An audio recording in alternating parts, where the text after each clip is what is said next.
ก็สวัสดีครับพี่น้องนะครับสำหรับวันนี้เราจะมาแนะนำวิธีแก้ไขกล่องซันบ็อกนะครับไม่มีสัญญาณนะครับ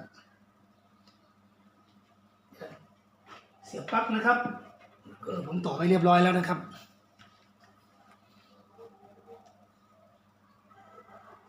ตัวนี้ยังเป็นเวอร์ชันใหม่อยู่นะครับแต่ไม่มีสัญญาณนะครับ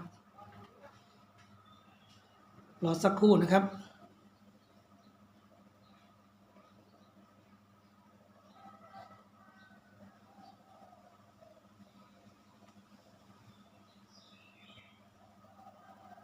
ตัวนี้ไม่ยอม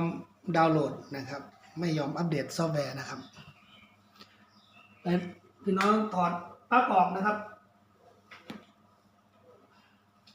แล้วก็เสียบเข้าไปใหม่นะครับ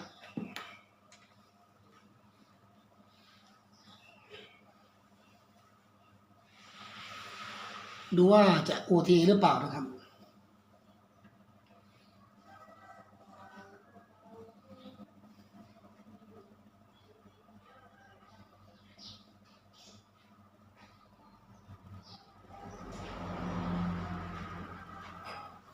ครับตอนนี้ไม่ OTA ครับเดี๋ยวเราจะเข้ามาที่เมนูตั้งค่าโรงงานนะครับถ้าไม่ OTA ต้องเข้าตั้งค่าโรงงานก่อนนะครับก็เข้ามาที่เมนูครับแล้วก็ใส่รหัส4ตัวอีกครั้งหนึ่งนะครับ0 4ตัวนะครับ1 2 3 4นะครับ0 4ตัว4ครั้งนะครับไม่ใช่1 2 3 4นะครับเลื่อนลงมาที่กล่องเครื่องมืออีกเหมือนเดิมนะครับจะมีรายละเอียดนะครับข้อย่อยนะครับคือนี่นะครับตั้งค่าโรงงานก็คือตัวนี้นะครับกดตกลงเข้าไปนะครับโอเคนะครับตกลงปั๊บเราก็เลื่อนมาคำว่าใช่นะครับแล้วก็บันทึกนะครับปวดรอสักครู่นะครับหลังจากเราตั้งค่าโรงงานเสร็จนะครับเราก็ถอดปลั๊กออกนะครับ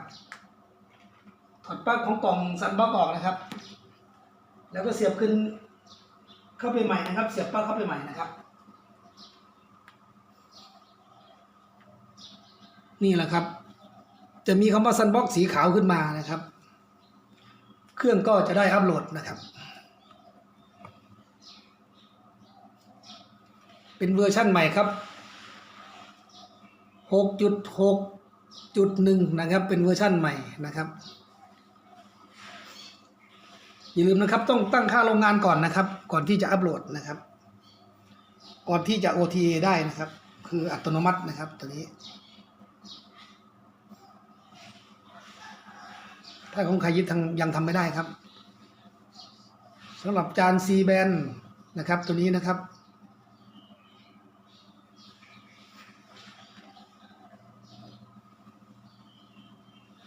ครับตัวนี้ห้ามปิดเครื่องนะครับ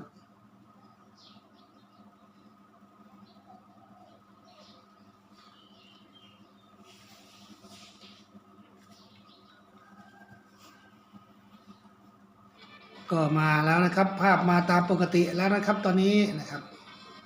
สำหรับเครื่องไหนที่ดูช่อง7ช่อง5ช่อง9ช่อง3ไม่ได้นะครับมีช่องโมโนช่อง29ทุกช่องนะครับที่มีปัญหานะครับ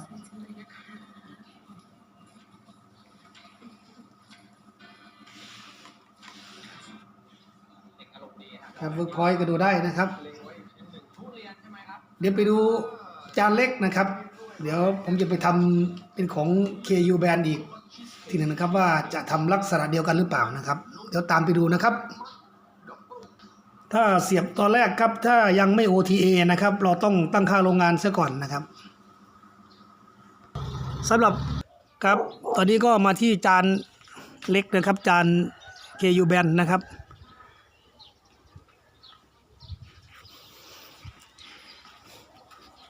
แล้วก็ครับรอสักครู่นะครับครับตอนนี้ผมก็ได้เอามาเสียบกับอาจารย์KU Band นะครับกล่องซันบ็อกนะครับ ครับเดี๋ยวเรามาดูการตั้งค่านะครับเสียบปลั๊กเลยนะครับ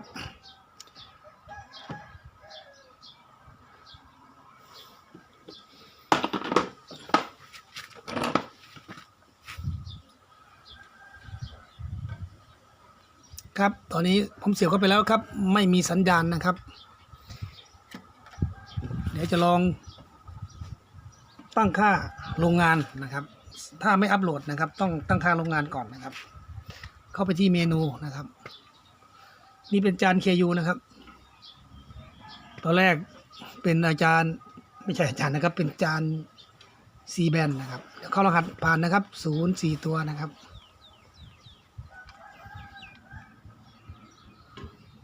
เลื่อนมาที่กล่องเครื่องมือนะครับเข้าไปที่ตั้งค่าโรงงานนะครับครับเลื่อนมาคำว่าใช่นะครับแล้วก็กดปุ่มตกลงนะครับโอเคนะครับกดเข้าไปนะครับบันทึกข้อมูลนะครับแล้วเราก็กดออกนะครับหลังจากบันทึกข้อมูลแล้วก็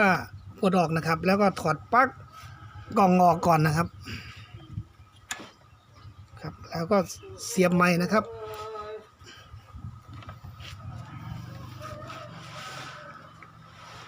ครับ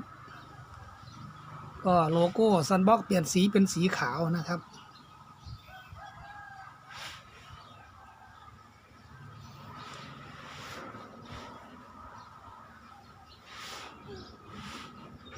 กำลังค้นหาดาวเทียมอยู่นะครับตอนนี้เริ่มแล้วนะครับ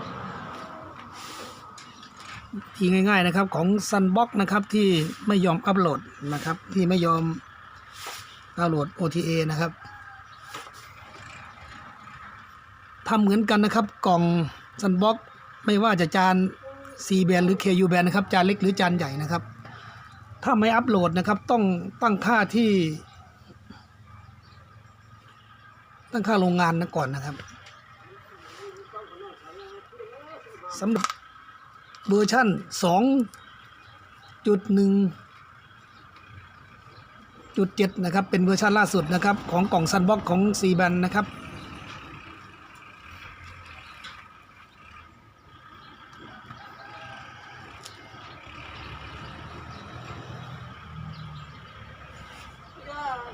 รอสักครู่นะครับ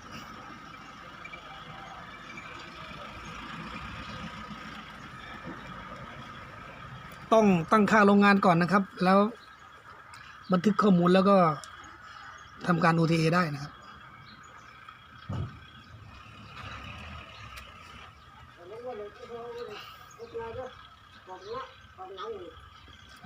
100%นะครับรอสักครู่นะครับ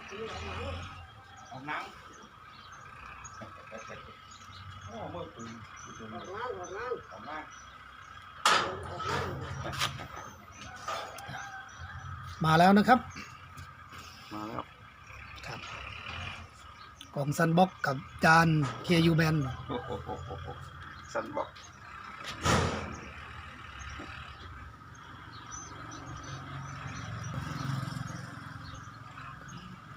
ครับดูได้ปกตินะครับสำหรับกล่อง Sunbox นะครับช่องโมโน29ช่องเก็บครับยังไงก็ตั้งค่าโรงงานก่อนนะครับท่านผู้ชมถึงจะ OTA นะครับสำหรับกล่อง Sunbox นะครับทำเหมือนกันครับระหว่างจานเล็กและจานใหญ่ครับ KU กับ C band นะครับทำเหมือนกันนะครับอย่าลืมตั้งค่าโรงงานครับก็ขอจบคลิปไว้เพียงแค่นี้นะครับสวัสดีครับ